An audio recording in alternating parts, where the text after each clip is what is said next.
All right, guys, so today's episode, it's going to be a compilation, but I really just want to show you guys kind of what do you need to fish inshore.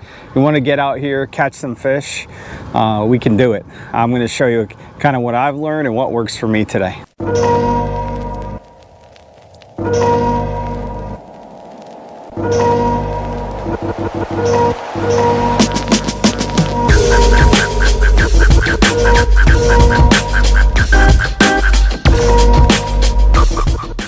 I came from the bass world, came out to the ocean, really not sure what setups I need. Do I have the right gear with bass stuff? What line do I use? What baits are gonna work out here?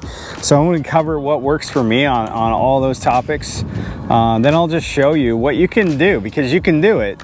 Never fished before, fished but never fished saltwater before. You can come out here and catch fish. And you can bring your family. Got my daughter Riley out here with me today. You can put them on fish really simply. It's not that difficult. Of course, there's strategies to catch bigger fish and target species, but you want to get out here, catch some fish, we can do it. I'm going to show you kind of what I've learned and what works for me today. Whoa, man. As soon as it hit the water. Get out of the mangroves, bro. Thank you. Snooky! I did it all for the Snooky. There he is. Yeah. But just want to cover my setup. And you know, it wasn't long ago, I was still pretty new to saltwater fishing and just not even sure where to start. Do I just grab some of my bass gear and go out there? If I want to catch some inshore fish, what do I need? And you know, it's really simple. And actually, other than some leader line, you probably already have what you need if you're a bass fisherman to go out and catch some fish inshore. So what I've got is a 7-foot, this is a medium heavy, but it's a faster tip. You don't want anything too stiff out here for sure. This is a Duckett's Green Ghost. It's just a 7-foot medium heavy. I think it's 89 bucks, 79 bucks, something like that. And I got that paired with a 30 size spinning reel. This is that Lew's Mach 1. Again, I think it's 70, 80 bucks. 3,000 size though, doesn't matter. Just get a 3,000 size reel for inshore. I mean, there's some things you'll need 4,000 for, but all purpose, 3,000 rod's fine. Main line, 20 pound braid, 20 pound. A lot of guys use 10, that's great. If you can get away with that, you definitely can hold more line on your spool and you can cast a little further, but I like the security of a 20 pound braid casts a mile on these spinning rods. And then really key that you'd have leader. I use fluorocarbon, you can use mono, whatever. Fluorocarbon strong, it's more invisible on the finickier fish. It's just as strong. Fluorocarbon leader. If you have just fluorocarbon on your whole spool, it can get pretty expensive, as you guys know.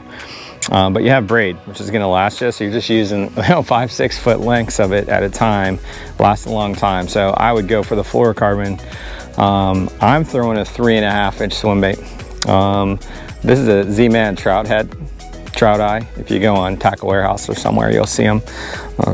And this swim bait is it's salt strong, it's called the Slam Shady 2.0. Another one I recommend to you guys would be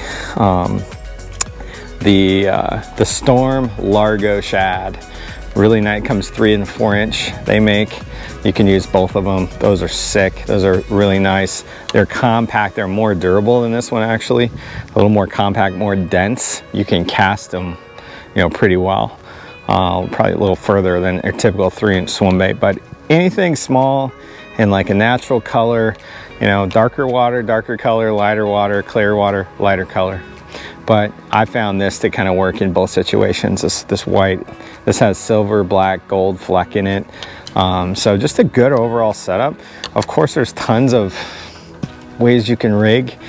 This set, 30 size reel, 7-foot medium or medium heavy. You know, get 20 to 20 braid, 20 fluorocarbon, and get yourself a small swim bait, or even just, you know, a 2-aught circle hook and fish with live bait, whatever it is. But this 2020 setup, as I call it, is what I have my family use. It's what I use for the most part. And I think, you know, just if you're new to it, you can't go wrong with this setup. You can do so much with it. So your leader line, when you're catching fish out there, and every single catch, every time you get snagged, you need to look at your line and look for frays, look for the end where there's sandpaper, kind of get that little feel, and just retie your leader. Really important. I mean, you never know what you're gonna catch out here, and more than a couple times, I have lost big fish after catching 3 or 4 small, medium-sized fish. You get that big daddy on, and it just breaks off. That's happened a few times to me, and it's just, you got to check your line. There's certain fish that are toothy. You know, snook, for example. When you catch snook, you'll see on your line, it's just like it needs to be retied every time you catch a snook, in my opinion. So learn a knot. I tie the polymer knot. Super easy. It does not fail. Never just comes untied. And just tie that polymer knot on there. It just takes a few seconds to do it, and it'll cost you if you don't. So make sure you're retying. All right, so one thing that's kind of, I didn't think too much about, because if you're freshwater fishing, you just kind of go fish and fish what looks good. It's a lot better, and especially in saltwater, if you're planning your day. You know where you're gonna go and what to look for. So once you dig in deeper, you can use Google Maps. It's really easy to see. Just put the satellite on Google Maps. You look at the areas where you're gonna fish, and then you mark some spots, and then go to the first spot, you know, and fish it. And if that's working, go to, you know, when you've kind of dried up that area, go to another spot that looks like it. But the first spot doesn't working great, go to the next spot and go to the next spot. But plan your day ahead, and that is one big tip that I've learned a lot, is don't just show up and fish. You'll have a lot more success if you're planning and you're knowing what to look for. It's a red. Yeah, it's a red. Yeah, probably need a net.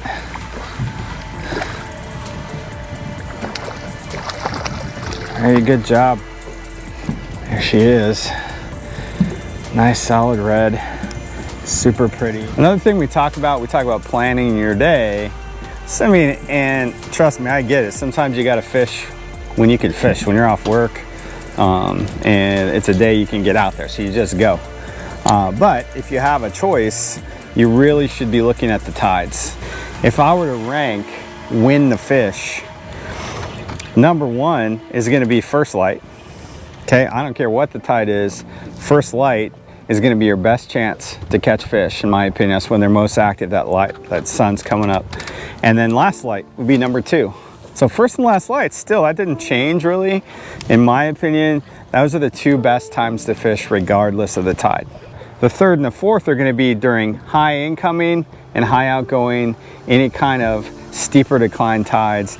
And the only time that's gonna be totally dead, where it's really, really tough, is gonna be during the slack tide, where it's just not moving much. It's pretty flat at the top or at the bottom. So first and last light, tides, and then the slack tide is gonna be the kind of a tough time, no matter where you are. You can still catch fish, don't get me wrong, but if you're planning lunch or something, go during slack tide. The app that I use personally for tides is called iTides, A-Y-E Tides. If you search for it, you'll see their app. I think it does cost a couple bucks. It's not a big expense or anything. It has a locator near you. It's kind of showing you all the tide. It's really just simple, easy to read. It shows your projection of the next couple days as well for your spots. And just, it's really slick app.